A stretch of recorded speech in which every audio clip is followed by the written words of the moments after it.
Assalamualaikum warahmatullahi wabarakatuh.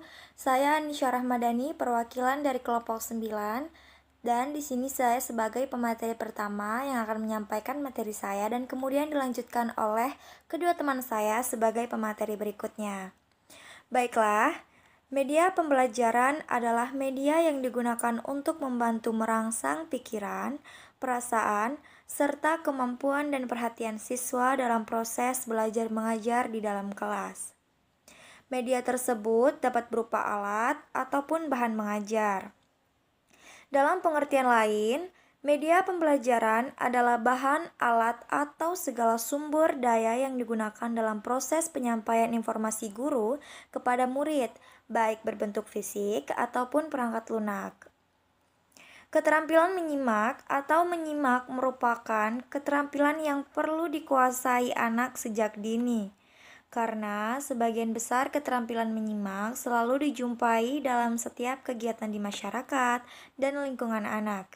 Keterampilan menyimak dapat dikembangkan melalui kegiatan sehari-hari di rumah seperti mendengarkan radio, mendengarkan televisi, dan menyimak percakapan-percakapan orang lain. Selain itu, juga perlu adanya tindak lanjut dari kedua orang tua anak atau wali, seperti aktif menanyakan hal-hal apa saja yang telah didengar oleh sang anak, sehingga dengan adanya hal tersebut, anak akan terus mengingat dan terangsang secara alami dalam mengolah informasi yang telah didengarkan dan tidak langsung lupa.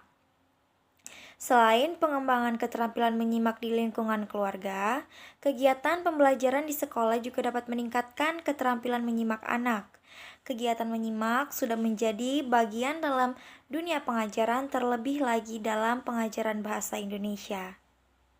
Selanjutnya, saya Cuk Maslina Mutia sebagai pemateri kedua. Di sini saya akan menjelaskan tentang faktor-faktor yang mempengaruhi keterampilan menyimak di kelas rendah. Adapun faktor-faktor yang mempengaruhi keterampilan menyimak di kelas rendah itu ada 8. Yang pertama itu faktor fisik. Kesehatan serta kesejahteraan fisik merupakan suatu modal penting yang menentukan bagi setiap penyimak. Yang kedua itu faktor psikologis. Di samping faktor fisik, terdapat faktor yang melibatkan sikap-sikap dan sifat-sifat pribadi, yaitu faktor psikologis dalam menyimak. Kemudian yang ketiga itu faktor pengalaman. Kurangnya minat dalam menyimak merupakan salah satu akibat dari pengalaman yang kurangnya atau tidak ada sama sekali pengalaman dalam bidang yang akan disimak itu. Kemudian yang keempat, faktor sikap. Para penyimak biasanya memilih untuk mendengarkan topik-topik yang disenangi, misalnya masalah yang sedang hangat diperbincangkan dalam media massa atau dalam kehidupan sehari-hari. Kemudian yang kelima, faktor motivasi. Kebanyakan kegiatan menyimak melibatkan sistem penilaian dalam diri masing-masing. Jika penyimak memperoleh sesuatu yang berharga dari pembicaraan itu, maka akan bersemangat pula dalam penyimakannya dengan tekun dan seksama. Dan yang keenam itu faktor jenis kelamin. Pada pria umumnya bersifat objektif, aktif, keras hati, analitik, rasional, keras kepala, tidak mau mundur.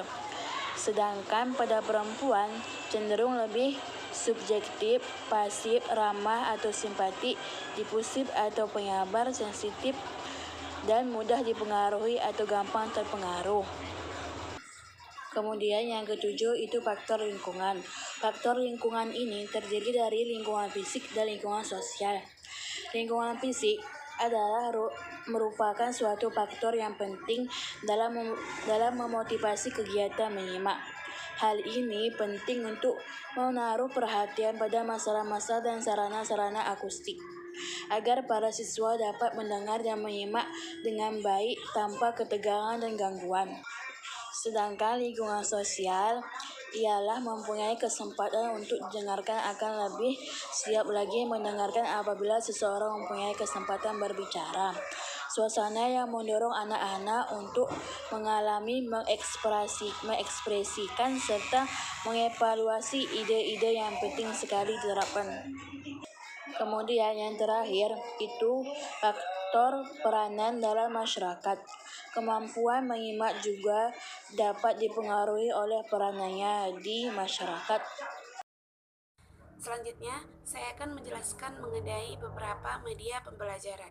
Yang pertama, Compact Disc. Compact Disc merupakan media yang sangat penting dalam pembelajaran keterampilan menyimak, karena benda tersebut dapat diisi dengan beberapa bentuk software sesuai dengan apa yang dikehendaki oleh guru. Yang kedua, kaset recorder.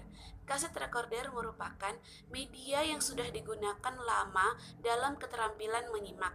Akan tetapi, media ini hanya terbatas untuk materi-materi tertentu, tidak sefleksibel compact disc. Kekurangan dari media ini yaitu tidak dapat menampilkan dalam bentuk gambar. Yang ketiga, peragaan. Peragaan merupakan media yang dapat membantu siswa dalam memahami teks yang didengar siswa. Di samping itu, dapat pula memberikan penguatan terhadap makna yang terkandung dalam teks tersebut. Yang keempat, permainan bahasa. Ada beberapa permainan bahasa yang dapat digunakan dalam keterampilan menyimak. Yang pertama, bisik berantai. Yang kedua, yaitu siapa yang berbicara. Selanjutnya, strategi pengembangan pembelajaran menyimak. Strategi ini bertujuan untuk melatih kemampuan mendengarkan bacaan dan memahami isi bacaannya secara global. Langkah-langkah yang bisa digunakan yang pertama, bagikan potongan-potongan teks yang dilengkapi dengan alternatif jawaban benar atau salah. Yang kedua, perdengarkan bacaan lewat kaset atau CD dan para siswa ditugaskan untuk menangkap isi bacaan secara umum.